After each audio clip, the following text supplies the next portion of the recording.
Hey guys, this is YouTube Vids, and this is the Ohio COVID-19 update for May 9th, 2020.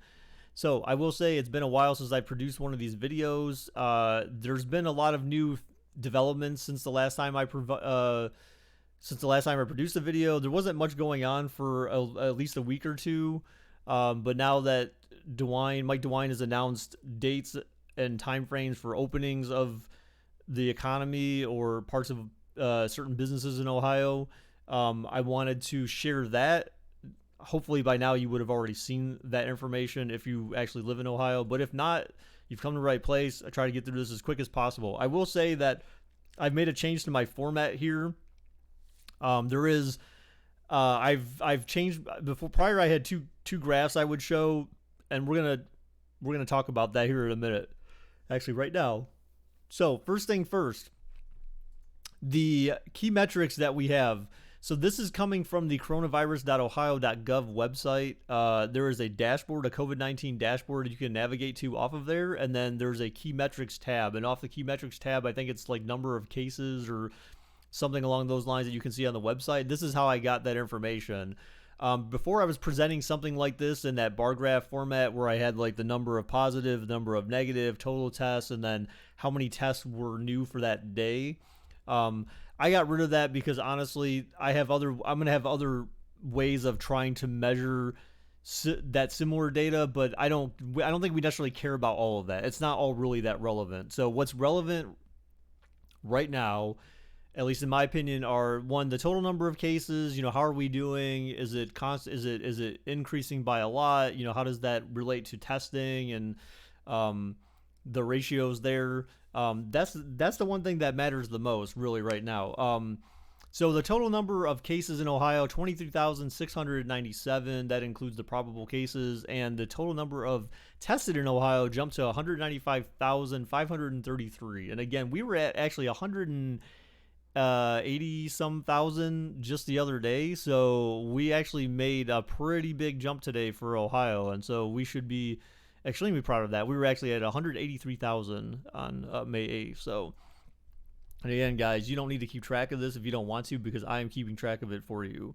But those are the important numbers. So let's navigate to the next page here, and this is the one that I wanted to spend the most time talking about. I would try to get through it as quick as possible, as painless as possible, but I do want to explain what this means and why you should care about it. So, back 2 weeks ago or so, Mike DeWine came out and said, okay, we're ramping up testing in Ohio. We want to make sure that we can start administering as many tests as possible. We made these relationships with these two companies where now we have the lab capacity to test as many as we can throw at it. And we don't have enough to throw at the labs to have them running at max capacity. So basically the labs had enough capacity, but we didn't have the capacity to test that many people to even max out the labs.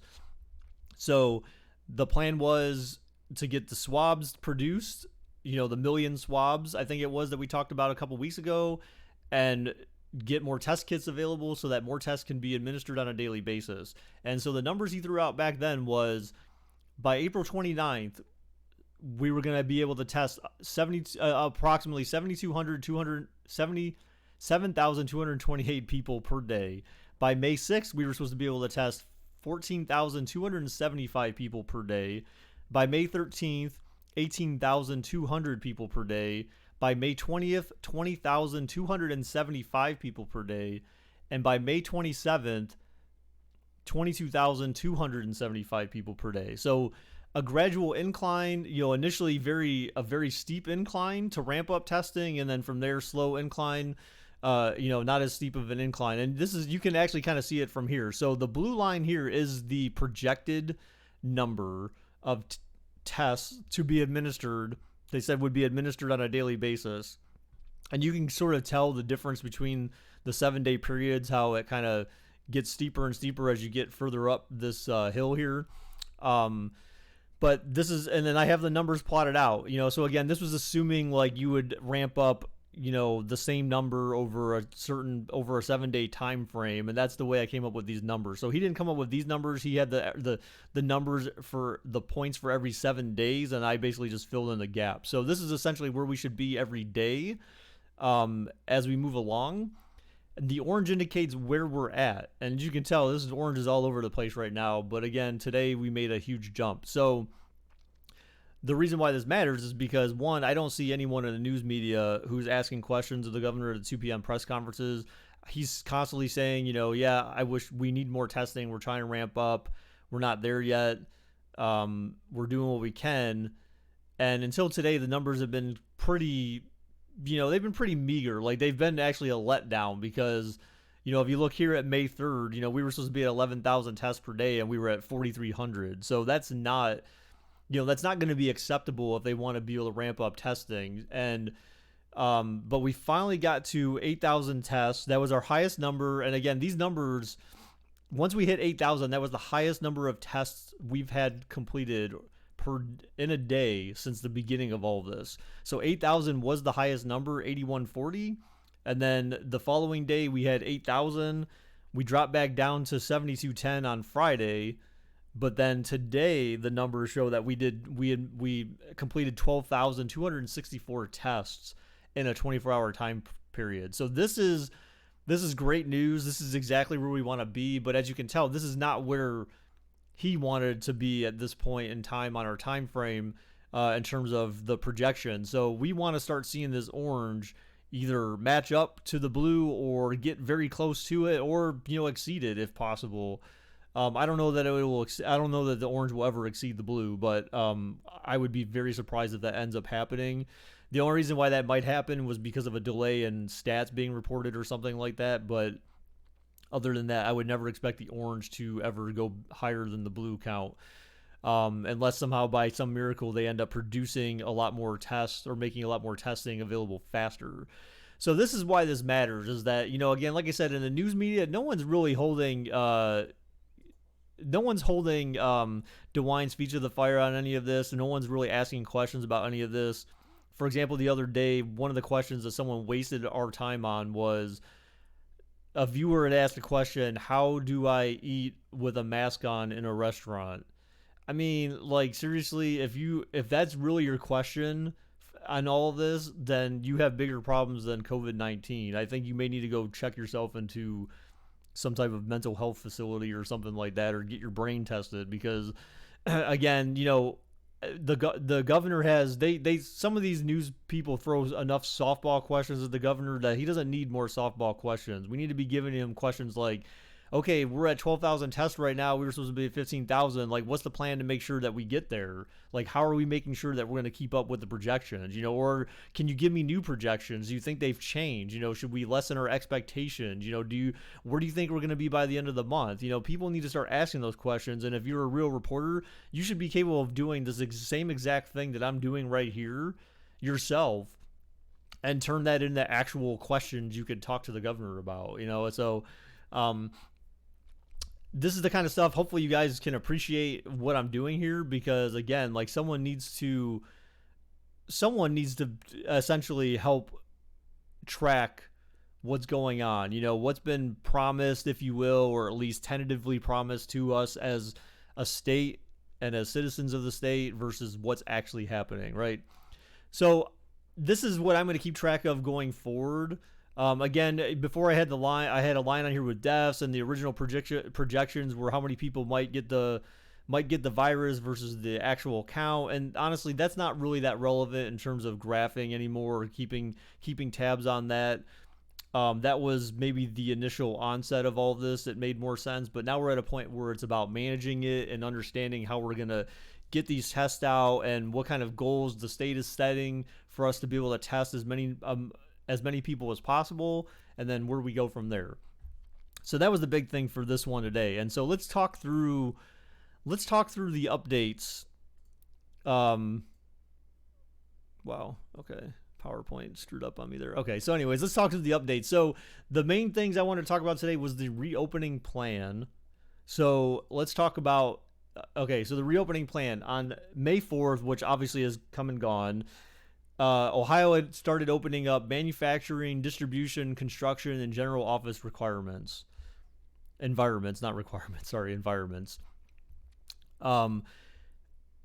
Starting May 12th, which is this coming Monday, consumer retail and services industries will now be able to open back up.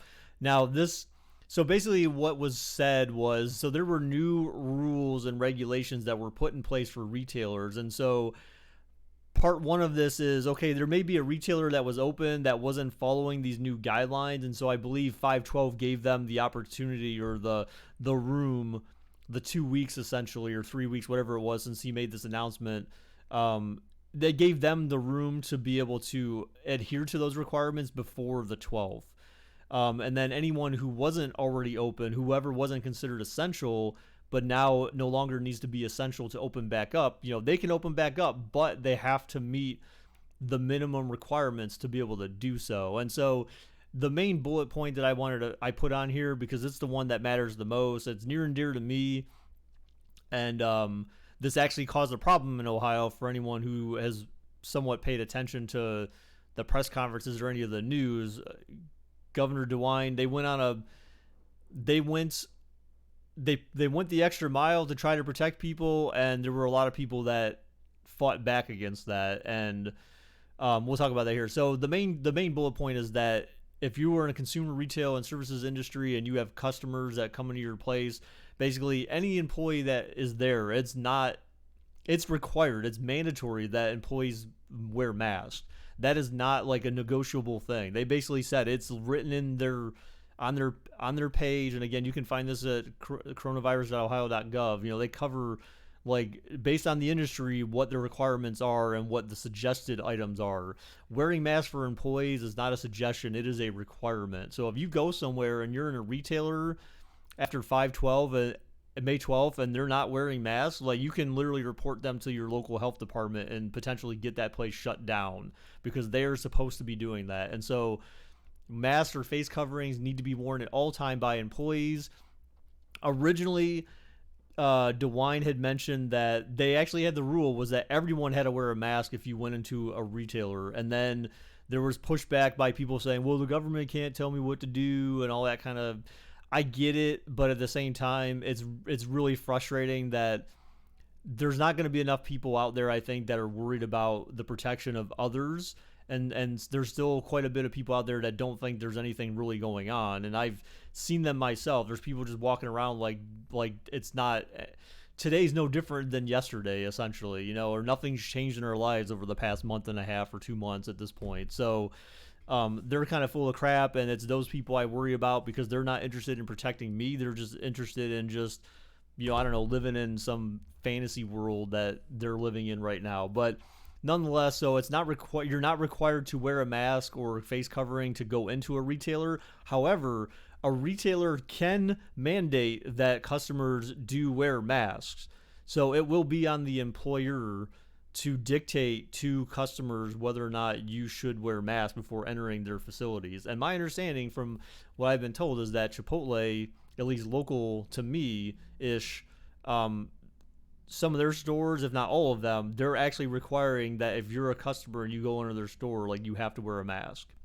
So I didn't think there would be any businesses that would actually do it, but it sounds like some are, and that's great. I'd rather them require customers to go in, because one, it protects them, and it protects other customers that go into the shop, right? And that's the important part, and that's what I think matters the most. All right, moving on to the next thing here. So mid-May, starting on the 15th, actually, well, a few days after. So this was announced more recently. I believe this was actually announced on Thursday, was this past Thursday. So on the 15th, outdoor dining, including bars and personal care services, are able to start opening up. And so what this means is basically if you have a restaurant and people can eat outside, that's fine. They can go eat outside, but you still have to maintain social distancing rules, and you still have to, I believe face masks are still required by people that go into, or at least by restaurant workers. It's not required by people who go in there, but again, a restaurant could say, hey, you need to wear a mask when you're in our facility. Of course, when you're not eating, okay? No one expects you to, wear your mask like a trough and eat out of your mask or anything like that. People have to use common sense, and let's not be dense in the head here when it comes to interpreting rules, okay? So Again, this is outdoor dining only. Then and personal care services would be like haircuts and stuff like that. And so they talked about what that might look like, and they basically said like, well, if you go to a hairstylist, your chances are you may not be waiting in a waiting room. You may be waiting in your car most likely. And then what they'll do is they'll call your number. They'll call you while you're in your car and say, okay, you're the next one to come in. And so then you come in and you go get your haircut. So that avoids a lot of traffic and people sitting around each other and close to each other. And you know, if you're like me, if you've ever been to a haircut place before, I mean, the waiting lobbies aren't these huge, massive areas where you have a lot of space anyways. And so for most, this is going to be the only way to conduct business in a way that complies with the rules that are being set in place here. So again, I know there's been a lot of people out there that are worried about, well, you know, if you're still getting a lot of positive tests and stuff like that, and the numbers aren't going down, how are you opening back up? This is the best way you can do it to try to make sure that people stay safe. It's the only way you can do it really where people stay safe and you actually get the economy going again. The next thing on the list, 521, May 21st, will be dine-in services, including bars. So that basically means that's indoor dining. So restaurants, now you can eat inside of restaurants. And again, the same thing applies where, you know, the restaurant can dictate that you wear a mask in the restaurant. They have to seat people with 6 feet apart or have plastic barriers or some type of barrier in between booths, for example, that will, you know, essentially stop the spread in case someone coughs or sneezes and stuff like that.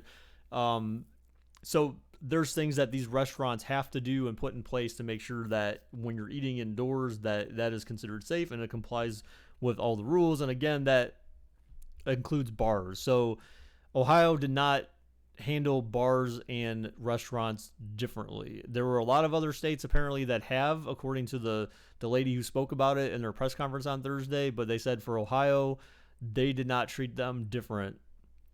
All right, so moving on, still closed will be schools and daycares. This past Thursday, Governor DeWine said that there will be an announcement coming on Monday regarding child care. So I'm assuming he meant daycare, but he didn't really say that. I mean, I'm assuming based on the way he said it, he's talking about daycare. So we'll see what he has to say on Monday about that. Maybe I'll have a video on Monday afterwards. And then the only other thing, you know, mentioned were gyms. They did talk about like campgrounds and stuff like that. So my understanding from what I've heard in the press conferences was that like for campgrounds that are open at this point, if you had like a seasonal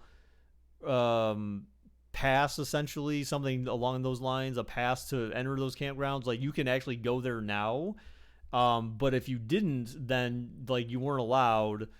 And it sounds like they're going to be making some announcement within the near future regarding campgrounds and stuff like that. So I believe campgrounds will be on the list soon for, you know, reopening and just making sure that you maintain distance. And you know, the concern that they talked about with campgrounds was just, you know, the common areas where people would be close proximity, like if you're fishing or boating or, you know, any other activities that you would be doing while you're potentially doing while you're camping, where people would have to get close to one another and stuff like that. So those are the things that they're worried about, and I believe that they'll have some announcement about that soon.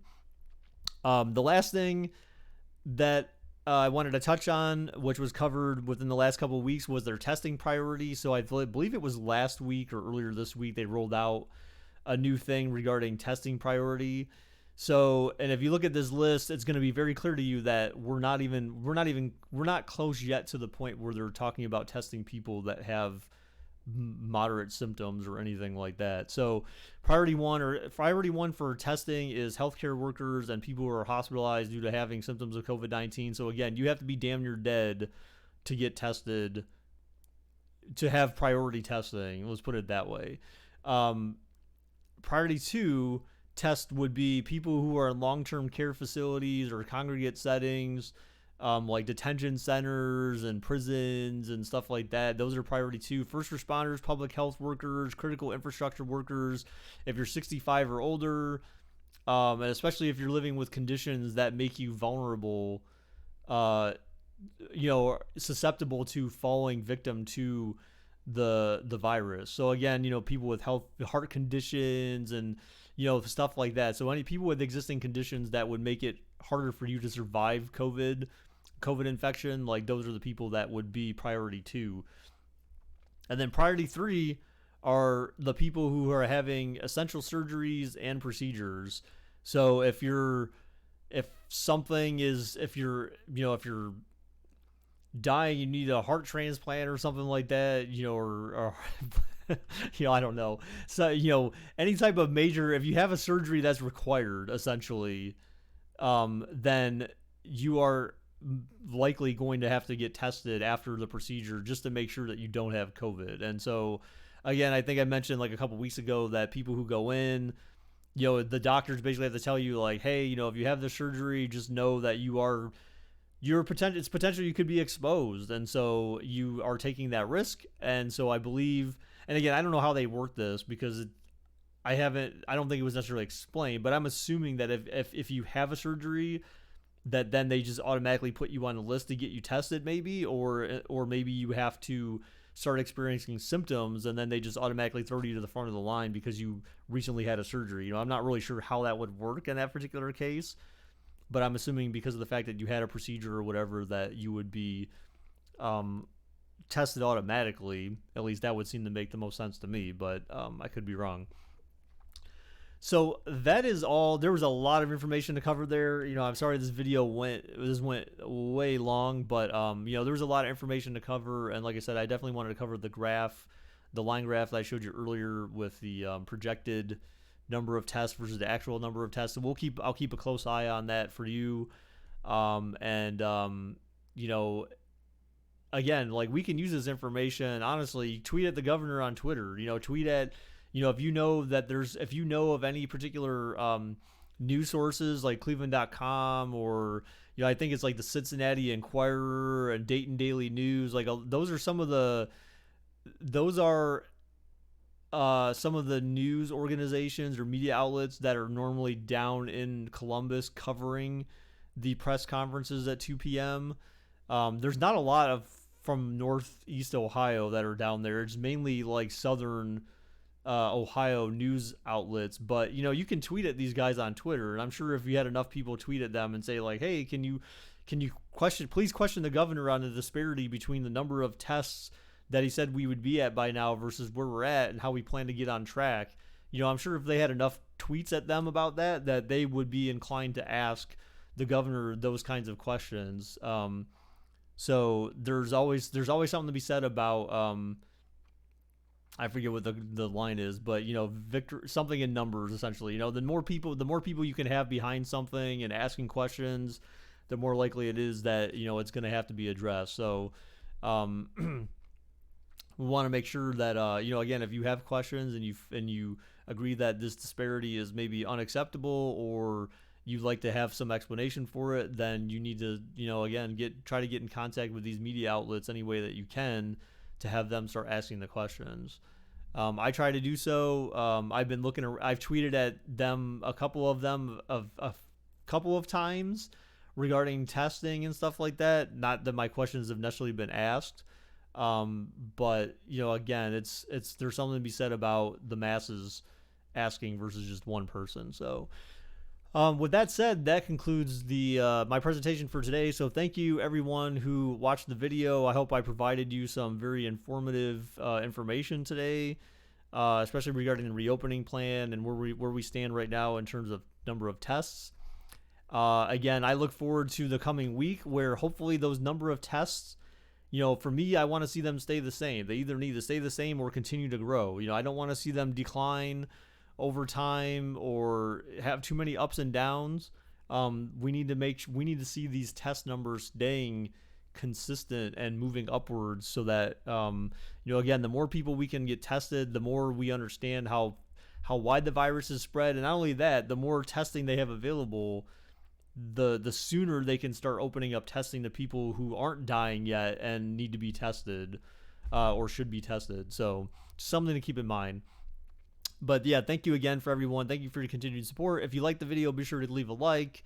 Be sure to subscribe to the channel, turn on notifications so you know when I publish future videos. And until next time, bye-bye.